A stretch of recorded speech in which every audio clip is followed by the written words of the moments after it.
important de pratiquer l'activité physique quand on est malade parce que c'est un véritable traitement médical, non médicamenteux mais à part entière. C'est un traitement contre la fatigue, c'est un traitement qui améliore la qualité de vie, qui va diminuer beaucoup les symptômes liés à la maladie. Ça traite à la fois les douleurs physiques, les douleurs morales et dans la globalité, pour le confort du patient, c'est hyper important.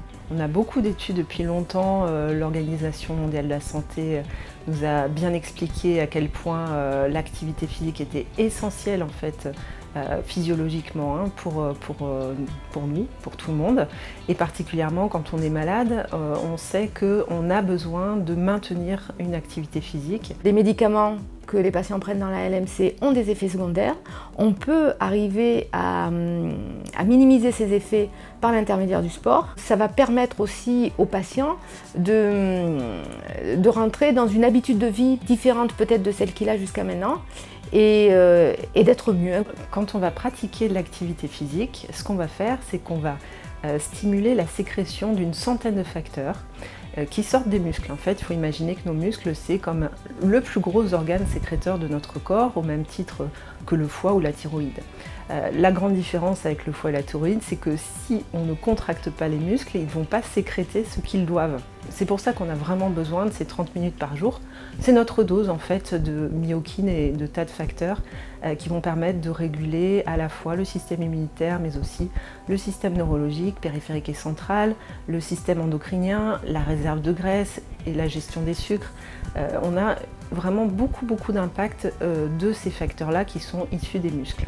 La définition de l'activité physique, c'est vraiment la contraction musculaire qui fait augmenter notre métabolisme, donc quand on chauffe, par rapport au métabolisme de repos quand on est assis, quand on est couché, qu'on ne fait rien du tout. Ça, c'est la définition. Vous voyez, elle est beaucoup plus large que uniquement parler d'un sport en particulier. Donc c'est vraiment n'importe quelle activité physique qui va faire contracter ces muscles, que ce soit dans un milieu plutôt d'activité ludique et ou avec étiquette sportive, ou bien lors des transports, lors des déplacements, ou bien même lors de sa profession. On peut faire de l'activité physique si on a une profession qui fait bouger. Il peut y avoir des toutes petites activités physiques comme se lever, s'asseoir plusieurs fois dans la journée, aller marcher au moins une demi-heure donc par jour. On peut décider de monter des escaliers, de s'asseoir, de se lever plusieurs fois au lieu de s'asseoir une seule fois. Enfin, il y a plein de petites choses comme ça qui nous permettent de faire de l'activité physique.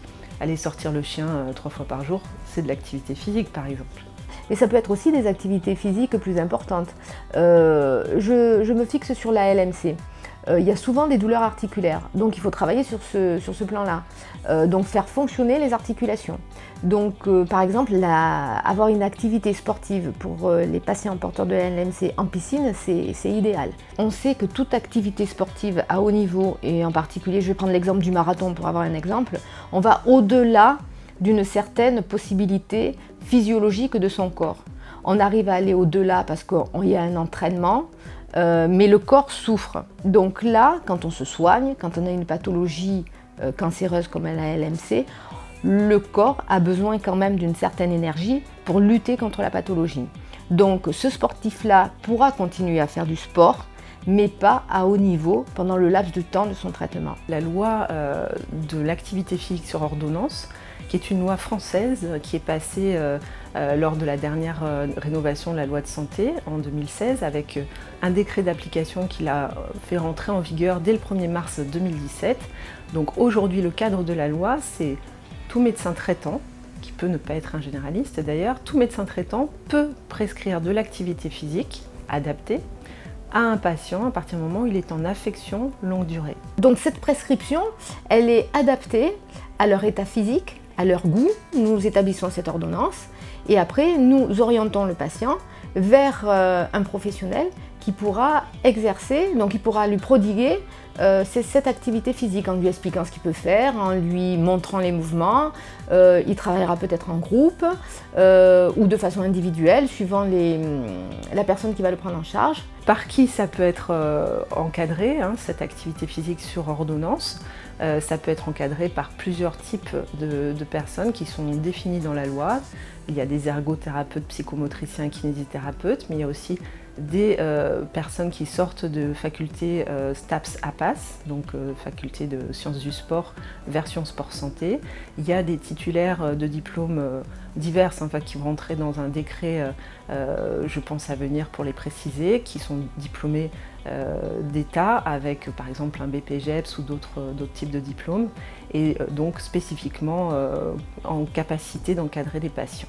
Il faut savoir que cette prescription d'activité physique n'est pas prise en charge par la sécurité sociale, mais qu'il existe des associations qui peuvent délivrer cette activité physique sans participation énorme du patient.